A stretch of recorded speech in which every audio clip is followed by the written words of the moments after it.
why carbon and oxygen and iron are common, why gold and uranium are rare. So it is rather wonderful that we are part of the cosmos in a more intimate sense than you might have thought. Every atom in our bodies was made in a star which exploded like the Cloud Nebula more than 4.5 billion years ago, before the Sun formed. And indeed we have within us atoms from hundreds of different stars that came from all the way across our Milky Way galaxy. We are literally the ashes of long-dead stars, or if you're less romantic, where the nuclear waste and the fuel that made those stars.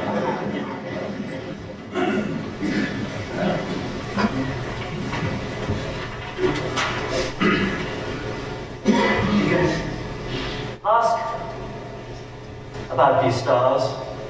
Are they all like the Sun? How special is our Sun with its planets?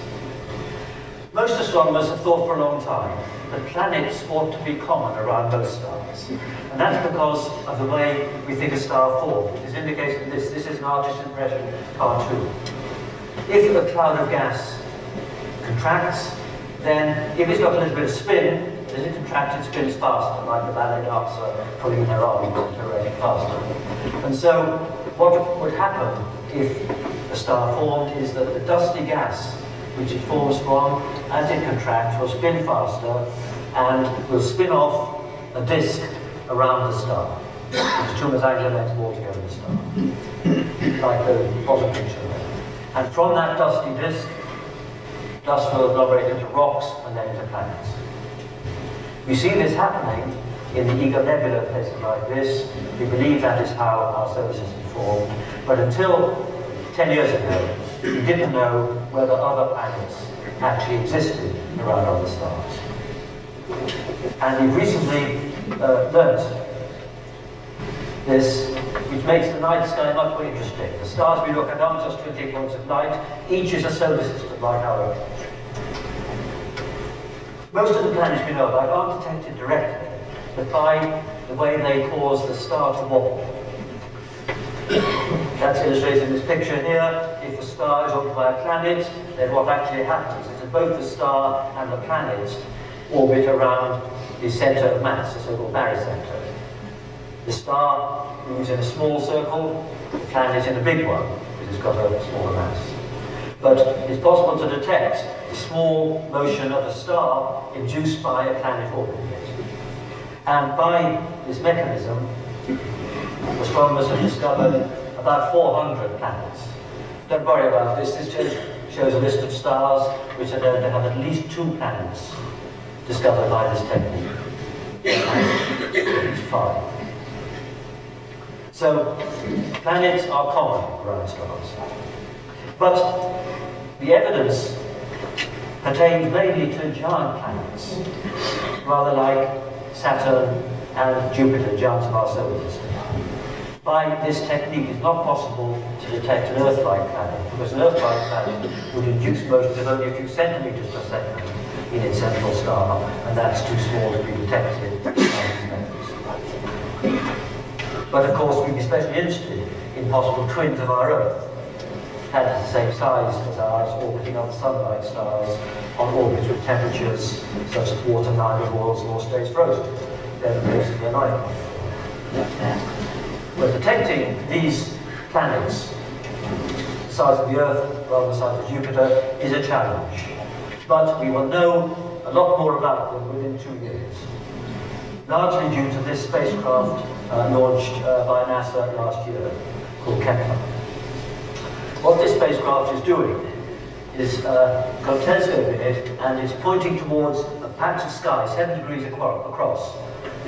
And it's looking at this patch of sky, and every half hour it's taking a picture of it and measuring the brightness of about 100,000 stars in that part of the sky with a precision of better than 1 part in 10,000. And what it is hoping to find is some cases where the star gets slightly fainter, as indicated here. Because if a planet moved across the face of a star, they would block out a bit of the starlight during transit, and the brightness of the star. Now, if it's an Earth-like planet transiting a Sun-like star, then the dimming is only 1 part in 10,000, 10,000. And therefore it's rather hard to detect, and that's why it needs these precise observations.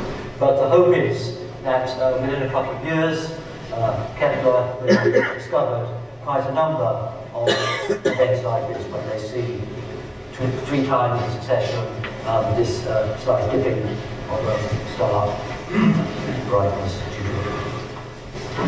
And of course, by simple geometry, you can infer that for every one you see, there are probably 100, which will detect this effect if we are looking in the plane of the orbit.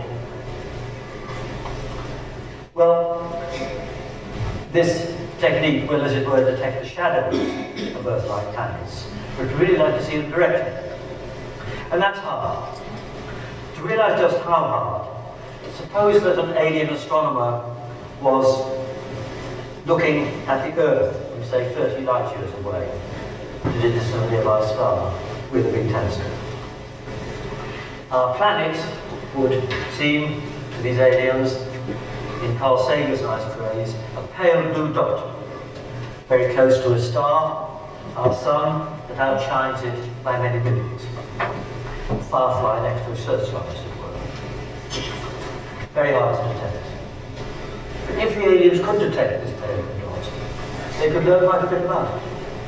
Because the shade of blue they would see would be slightly different depending on whether the Pacific Ocean or the landmass of Asia was facing them. So they could infer the length of the day, that there were continents, seasons, and something about the atmosphere.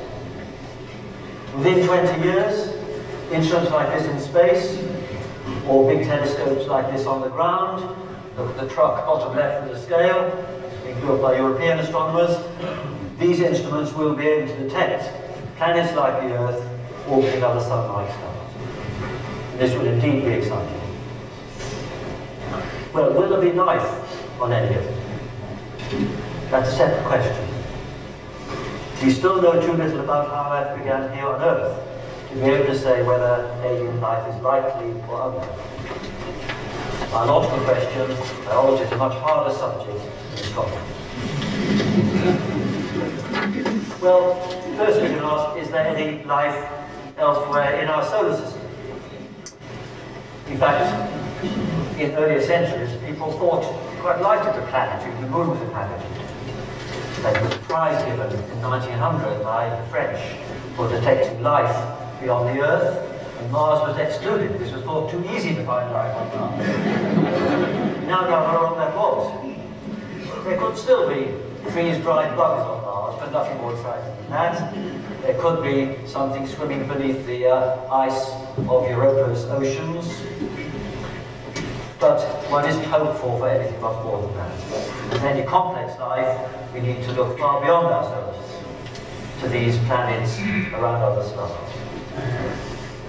In our current ignorance, it's sensible to focus first on Earth-like planets orbiting solar-type stars. That's the obvious first guess, and that's why the Kepler project is so important.